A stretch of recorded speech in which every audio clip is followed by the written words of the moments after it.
D'autres souligner que la cause de baisse des réalisations des recettes telles que nous nous sommes fixées au cours de l'exercice budgétaire 2024 était liée à des acteurs moins performants. Et à cela, il faut ajouter la culture fiscale qui n'est pas bien maîtrisée dans nos concitoyens et la liste n'est pas exhaustive. Qu'à cela ne tienne, ce qui compte, ce n'est pas où nous sommes tombés, c'est notre capacité à nous relever et aller de l'avant. C'est dont nous avons invité différentes couches de la population dans le cadre de l'inclusion et de la participation aux efforts de développement de la ville. C'est un exercice, pour nous un devoir et un droit de faire rapport au peuple souverain habitant à Kasumbalesa et d'avoir de ses habitants des projets prioritaires, parce qu'on a beaucoup de besoins, mais quels sont les besoins prioritaires à exécuter, et au-delà de ça, le responsabiliser. Ce n'est que l'argent ici des taxes et des impôts que eux donnent, que moi je paye, que eux payent également, en s'acquittant tous, que nous allons donner à notre administration les ressources financières utiles à exécuter des projets, allant aux infrastructures, au social et même à la sécurité. Voyons quelles sont les taxes non activées, qu'on les active, quelles sont ces taxes activées mais dormantes, qu'on fasse un grand effort pour que cela puisse produire au niveau tel que nous attendons. Et avec eux, nous allons devoir signer les contrats de performance. Et donc, chaque service devra faire beaucoup.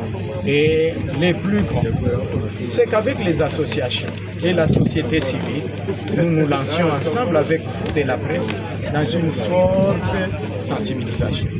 On perd beaucoup de temps sur des émissions, sur les débats d'une heure.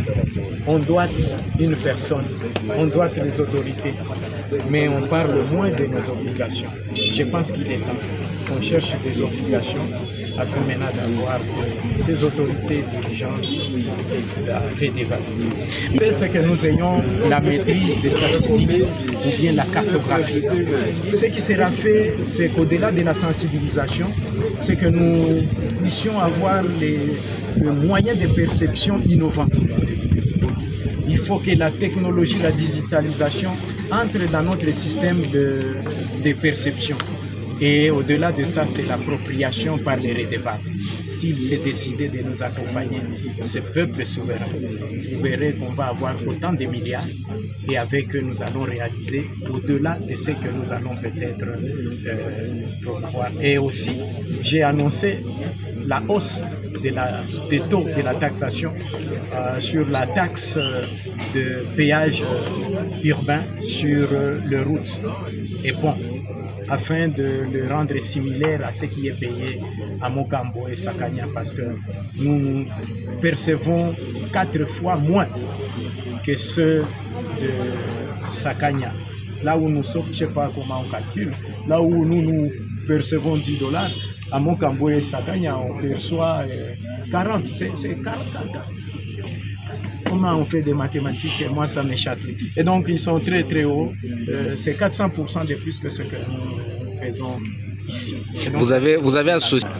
Aujourd'hui, l'approche, c'est l'approche participative. C'est une gestion citoyenne. Aujourd'hui, sans la population elle-même qui attend le développement, rien ne se fera. Et donc, la société civile connaît très bien cette gestion participative, cette démocratie à la base. C'est cette approche et ce cadre-là, avec les partenaires, ils connaissent dans quel cadre ils vont passer, sensibiliser et même contrôler les services. C'est ça le rôle que nous attendons de la communauté ainsi que de la société civile. Il faut vraiment le souligner, si nous avons eu 26%, c'est parce que dans les 100%, il y a aussi les montants que nous avons mis dedans, les chiffres, c'est-à-dire le fonds qui devrait provenir de Kinshasa et de Lubumbashi. Aujourd'hui, c'est zéro, ce n'est pas venu. Même la solidarité, nous avons Kasumbalesa par où passent les minéraux. Si nous n'avons pas la redevance minière, nous sommes impactés par des minéraux qui passent. Nous avons les irradiations, l'insalubrité causée par les chauffeurs et j'en passe les meilleurs. nous n'avons pas agi. Ce qui fait que c'est même 20% du budget élagué parce que ça ne nous a pas été donné.